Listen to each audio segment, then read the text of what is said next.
Hi and welcome to Toit Fishing. This is our first episode in our rigging series, so sit back and enjoy. And if you don't have one, grab a brew. In today's episode I'll show you the basic Bluefish Rig. So how many fish names has this fish got? Shad, elf, tailor, bluefish, to name but a few. You'll also be able to adapt this rig for toothy critters such as barracuda, wahoo and even pike, etc. This rig is predominantly used to bait sardines, but can be used for mullet and mackerel and loads of other bait fish. Tools you're going to need are the following: a bait scissors, side cutters, a haywire twist tool, a round nose pliers, and if you're OTT like me, a ruler as well. The rig items you'll need is 174 pound AFW single strand wire, size 2/0 4x treble hooks, 1 or 1/0 swivels. You can include elasticated cotton in here as well. Right, and then alternate rig items to fish different methods would be a float, 1 or a 1/0 3-way swivel, 50 pound fluoro, 50 pound mono, barrel sinker and a grab sinker. Okay, let's make the main rig. Cut your AFW wire into 8-inch pieces. You will need 2 pieces for each rig, 3 inches each end for a haywire twist and 2 inches for the midsection. Let's start at the top. Get your first swivel linked on with your haywire twist. If you're unsure how to make a haywire twist, please click right up here and watch this video to make a haywire twist. Bend the first point on your haywire twist tool at 3 inches.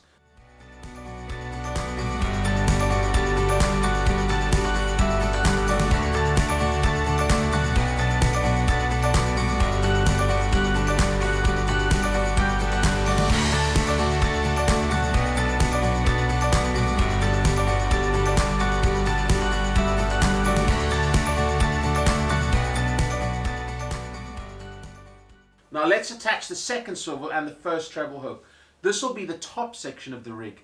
Make sure the midsection is marked off at 2 inches between each haywire twist. Once you finish the top section, it'll include a swivel at the top and a swivel and a treble at the bottom haywire twist.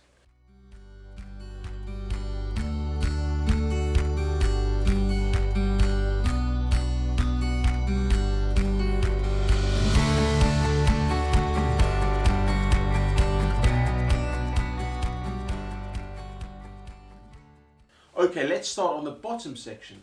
Take your second piece of wire and attach a treble hook with the haywire twist. Same as before, do the initial bend at 3 inches.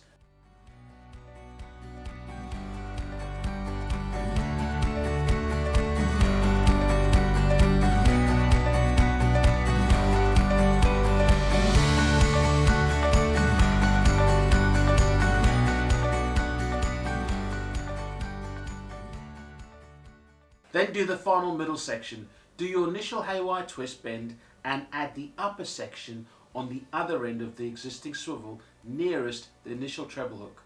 Again, using a 2-inch midsection. Then make your haywire twist. Take care working around the treble hooks. Right, so when you're done, your overall rig should measure about 6 inches long.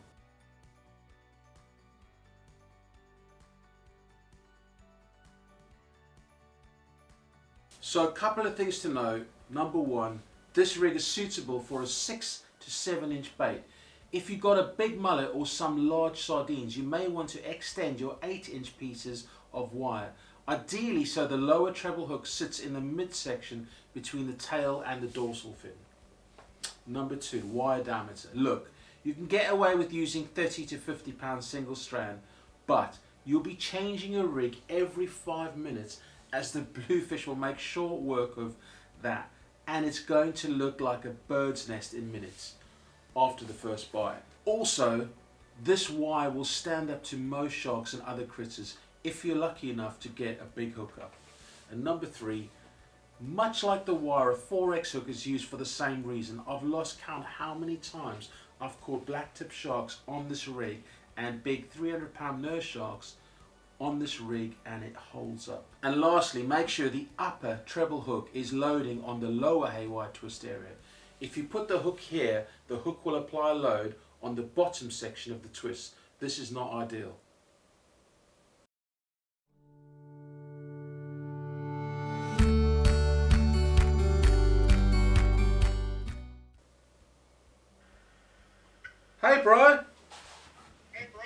I'm actually recording an episode. Oh, and just one more, number 5. Also, I find thicker wire forms a lot easier and neater. Okay, let's take a look at attaching a sardine, remembering we're casting semi-frozen sardines, so bluefish are fairly repetitive with regards to how they attack and bite. Unless you're catching gator bluefish, most smaller bluefish will chomp down erratically on the midsection to rear section of a sardine, or any bait fish for that matter. So, I've just tied on a piece of 50-pound mono just to demonstrate attaching the sardine. You want the top swivel to end up at the front lip of the bait fish. Then hook the mid treble and the tail treble. Then take your bait scissors and cut the upper head section just between the eyeball and the outer edge. Then take your cotton and wrap several wraps through the gap and onto the haywire twist region of the wire. The cotton will lock in here nicely. These are the most important wraps and secures the bait against the lower end of the swivel or the haywire twist and stops it running back down the rig, especially if you're using this for a spinning type rig. Then you can overwrap the rest of the steel wire up and down using your elasticated cotton, and that's the bait attached. I like the sardines in a fairly frozen state when handling and baiting up, mainly because there's less gunk on your hands and it secures the sardine in a nice rigid fashion. Spinning or lure fishing, depending on the size of the bluefish you're targeting, I'd aim to use a 2-foot long fluoro or mono section attached to the Bluefish Rig detail. At this stage you can add a barrel sinker depending on your rod size and distance you need to target the fish, or how deep you want to retrieve the sardine or bait fish you're using. Then attach another swivel at the connection point. You could also opt for a line-to-line connection here onto your shock leader, but I find bluefish tend to wreck the section and I end up changing it a few times during the bite, so it's entirely up to you. Bottom fishing, well, you could either opt for a 3-way swivel here or 2 swivels and then have a running sinker rig onto your shock leader.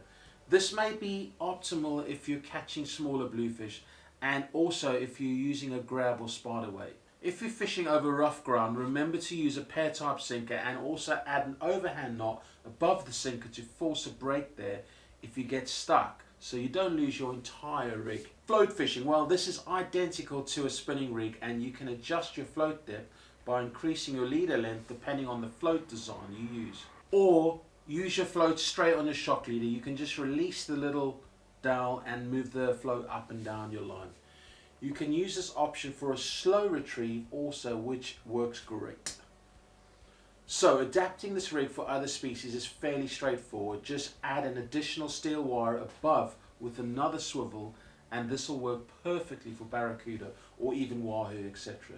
You can also opt for an Albright at the final connection instead of another swivel. So the OTT bit, if you ever met my buddy Kevin, he'll tell you how much I love making rigs and that they all got to be the same length. So when you hang them up on the curtain rail in the apartment on your fishing trip, they all look sweet as. So if you're anything like me, grab a ruler as well.